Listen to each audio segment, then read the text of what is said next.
Olá, queridos irmãos e irmãs. Sejam mais uma vez muito bem-vindos ao nosso canal Espiritismo, Estudos para a Vida. Esse é mais um vídeo da nossa série Estudando o Evangelho segundo o Espiritismo. Estamos ainda estudando o 5º capítulo do livro Bem-aventurados os aflitos. E dessa vez, estudando ainda o item Instruções dos Espíritos, nos concentraremos sobre o item A Desgraça Real. Esse item, a desgraça real, é composto por 5 parágrafos que trazem, como sempre, boas informações e o aspecto prático para a nossa existência aqui na Terra. E, em resumo, nós podemos dizer que esse item contém a explicação prática sobre como podemos mudar nosso ponto de vista e conduta aqui na Terra para que nós não agravemos nossas aflições e assim, para que tenhamos que, como consequência disso, conquistemos bons resultados dessas experiências aqui na Terra para o espírito imortal. Então, agora, no aspecto de continuidade da obra, como nós já estamos acostumados a fazer, qual é a sequência que podemos identificar entre o item passado e esse? É a seguinte: no item passado, nós fomos ensinados a evitar todos os sofrimentos desnecessários, aqueles que chamavam-se de tormentos voluntários. Aqueles tormentos que voluntariamente cultivamos em nós mesmos, quando nós cultivamos as nossas imperfeições aqui na Terra. O presente item, ao identificar a desgraça real, mostra o caminho para viver as adversidades da vida sem agravá-las com nossas imperfeições, como, por exemplo, a vaidade, o ciúme, a inveja, a revolta, a incompreensão e assim por diante, que inclusive foram citadas no item anterior. Portanto, do ponto de vista da continuidade, nós podemos dizer que continuamos no mesmo tema. Então, vamos ao primeiro dos 5 parágrafos que nós vamos estudar agora, que compõe esse item, a desgraça real. Esse primeiro parágrafo é um pouco longo, por isso nós o separamos em 2 partes. Então, nessa primeira parte, as primeiras informações que nós temos são as seguintes. Muita gente julga que sabe o que é a desgraça. Essa é a primeira informação que nós temos aqui. As pessoas, em geral, julgam conhecer a desgraça. Na sequência, nós vemos que quase todo mundo se engana e que a desgraça real não é o que os homens pensam que ela é, ou que os homens desgraçados supõem que ela seja. Essa é a segunda informação. Depois nós temos alguns exemplos citados como sendo desgraça. A fome, as dívidas, os problemas financeiros, a ausência de uma criança que desapareceu, as lágrimas, aqui a morte, e são citados por fim a traição, o orgulho e a vaidade.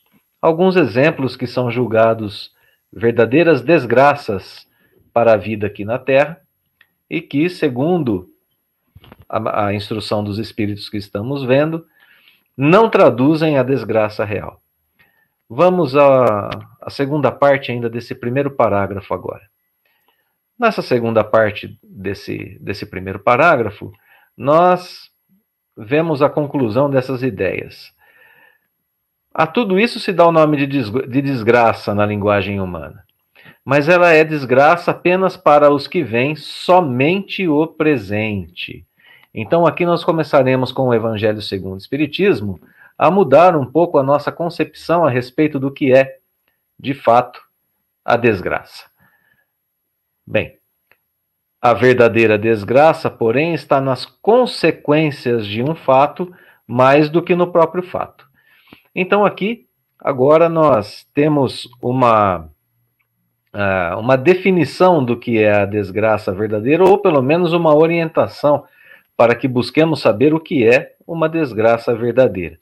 E na sequência, o modo como nós vamos começar a identificar aquilo que é desgraça ou não. Nós vamos começar a avaliar se um acontecimento considerado ditoso quando ele acontece, algo que nos traz uma felicidade e que acarreta tristezas depois, consequências funestas, não é realmente mais desgraçado do que outro que a princípio causa contrariedade, ou seja, aflição, e acaba produzindo o bem. Então, dois tipos de eventos diferentes, não é? Um que no princípio é agradável, mas que depois causa incômodo, e o outro que a princípio causa incômodo, mas que depois se mostra como tendo uma benesse como consequência. E o exemplo no final do parágrafo dizendo, né, fechando a ideia do parágrafo, uma tempestade que arranca as árvores, mas saneia o ar, dissipando miasmas insalubres, não é, coisas que não gostaríamos de estar respirando, por serem ruins à nossa saúde, causando inclusive a morte, não é antes uma felicidade do que uma infelicidade. Então nós temos esse exemplo da tempestade como conclusão do parágrafo. Bem, nesse parágrafo nós vemos que, nas primeiras informações, que existe um erro sobre o nosso julgamento a respeito daquilo que é a desgraça real. E o parágrafo nos propõe, então, uma mudança de compreensão que se dá ao considerarmos as consequências, aquilo que decorre de uma situação desagradável, de uma aflição. Então, nós temos aqui já a identificação de um erro no nosso julgamento e uma proposta de como entender melhor esses eventos difíceis da nossa existência. Essa proposta continua a ser desenvolvida no parágrafo seguinte, no segundo parágrafo, que nós dividimos em duas partes. Na primeira parte, nós temos essa frase que é muito marcante, né? Para julgarmos de qualquer coisa, precisamos ver-lhe as consequências. Continuamos com a ideia do parágrafo anterior. E na segunda parte, para nós entendermos, apreciarmos o que em realidade é ditoso ou inditoso para o homem, feliz ou não, agradável ou desagradável, né? Precisamos transportar-nos para além dessa vida, porque é lá que as consequências se fazem sentir. Bem, se nós temos que medir a consequência de um evento qualquer para que saibamos se ele foi bom ou ruim para nós, se ele foi uma desgraça ou não, nós precisamos ver as consequências. E aqui o Evangelho segundo o Espiritismo está dizendo que essas consequências são sentidas na vida futura. Por que a vida futura? Nós temos aqui a ideia de uma realidade, da desgraça real. E a vida real nós sabemos que é a vida do espírito. Então aqui nós sempre temos a consequência, a avaliação da consequência deve ser feita na vida futura. Tanto que o parágrafo termina dizendo que tudo que aqui se chama infelicidade, segundo as acanhadas, né, limitadas vistas humanas, termina com a vida corporal e encontra sua compensação na vida futura. Então nós temos nesse parágrafo a ideia de que a avaliação daquilo que é desgraça está sujeita ao olhar para as consequências. Não quaisquer consequências, né, mas para as consequências que aquele evento causará na vida futura, que é a vida real. Então podemos voltar a nossa atenção para o comportamento que temos diante das aflições terrenas. Agora é que nós vamos entendendo onde se faz a desgraça real e as consequências de nossa avaliação. Como nós nos comportamos diante dos eventos que nós julgamos como sendo aflitivos. Esse comportamento deve ser medido a cada instante, pois uma desgraça pode se apresentar, ficarmos revoltados diante dela, sentirmos ciúme, inveja, incompreensão, etc., e agravarmos essa aflição. Essa ideia do nosso comportamento vai ficando um pouco mais clara a partir do próximo parágrafo, pois agora ele vai trabalhar com a visão inversa do problema. Nós até agora temos falado de situações terríveis, de fome, de ausência de entes queridos, etc. Agora, o parágrafo seguinte vai inverter essa nossa visão e falar sobre aquilo que nós julgamos que é felicidade aqui na Terra. Bom, que ideia interessante que nós vemos aqui, né? Diz a instrução que agora nos será revelada a infelicidade sob uma nova forma. sob a forma bela e florida que acolheis e desejais, com todas as veras de vossas almas iludidas. Nós vivemos uma ilusão quando pensamos ser felizes com as coisas terrenas. Bem, na sequência do parágrafo, nós lemos que a infelicidade é alegria, prazer, tumulto, vã agitação, satisfação da louca vaidade. Infelicidade é calar a voz da consciência que muitas vezes nos atormenta diante de atos ruins que nós temos. Que infelicidade é o esquecimento que nós tanto procuramos conseguir. Essas são as informações contidas nesse parágrafo.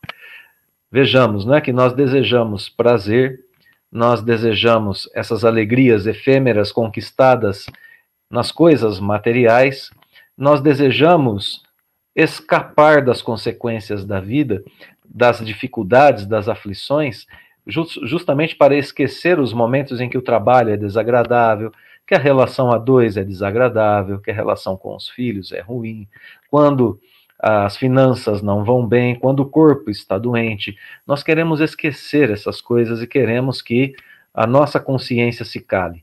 Então buscamos as coisas materiais. E aqui nesse parágrafo aparecem todos os motivos de alegria na Terra como sendo, na verdade, uma infelicidade quando agimos dessa forma. Aí a desgraça real.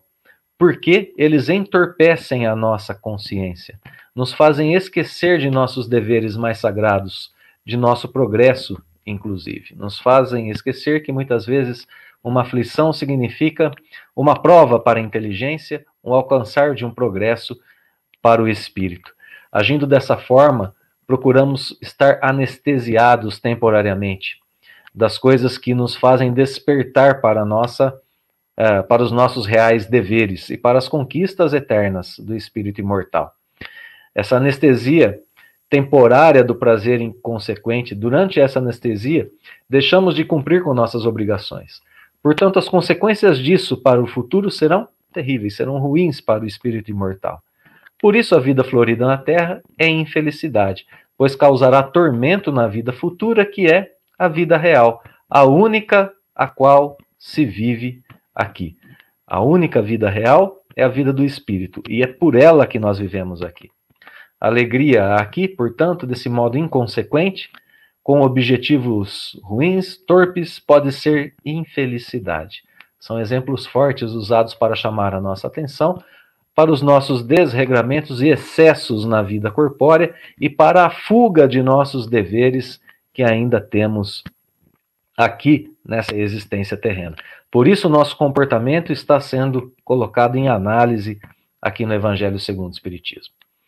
Vamos para o próximo parágrafo, quarto e penúltimo parágrafo da nossa instrução.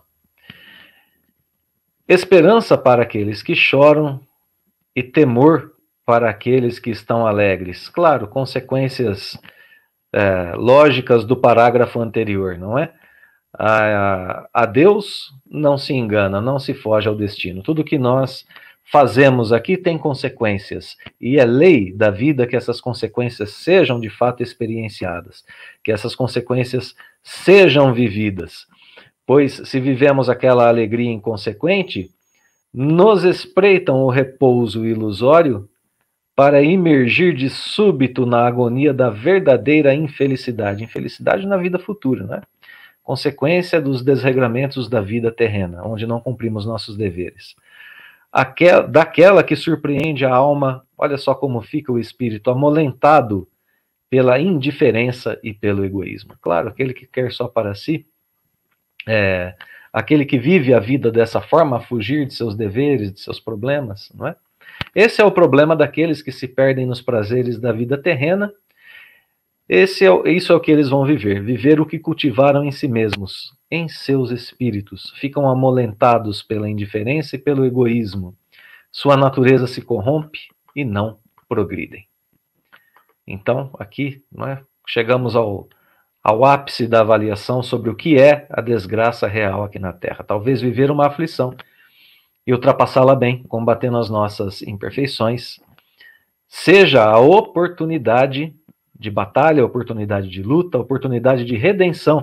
Exatamente a ideia que nós vemos concluir o último parágrafo da nossa mensagem. Portanto, podemos ler aqui que o Espiritismo nos esclarece e nos recoloca diante dos verdadeiros prismas, diante da verdade e do erro, tão singularmente deformados pela nossa cegueira aqui na vida material.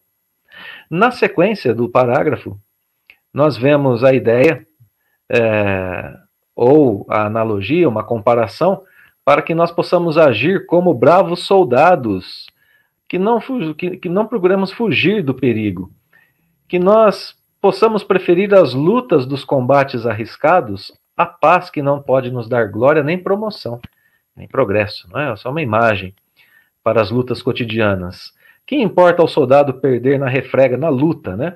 Suas armas, suas bagagens, seu uniforme, desde que saia vencedor do combate e com glória? É uma analogia, uma comparação à vida na terra. Por isso, a conclusão dizendo: que importa ao que tem fé no futuro deixar no campo de batalha da vida a riqueza e o manto de carne, contanto que sua alma entre gloriosa no reino celeste? Uma última questão para todos nós, não é?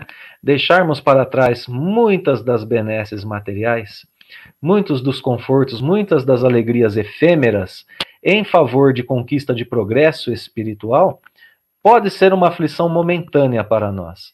No entanto, se transformará em riqueza verdadeira, riqueza na vida real, na vida futura, e felicidade, que é uma felicidade, uma alegria perene, algo que não se desmancha, que continuará conosco durante toda a vida do espírito. Portanto, desgraça real é não entender o motivo e a utilidade das aflições e das coisas materiais em geral que nós temos aqui na nossa existência corpórea. Se de fato for uma aflição que nós estamos vivendo, procuremos não aumentá-la com revolta e incompreensão. Se tivermos recursos materiais, jamais utilizá-los de modo inconsequente e egoísta. A desgraça real está nas consequências dessas nossas escolhas aqui na Terra. E ela é real porque é vivida no plano espiritual, no âmbito do espírito.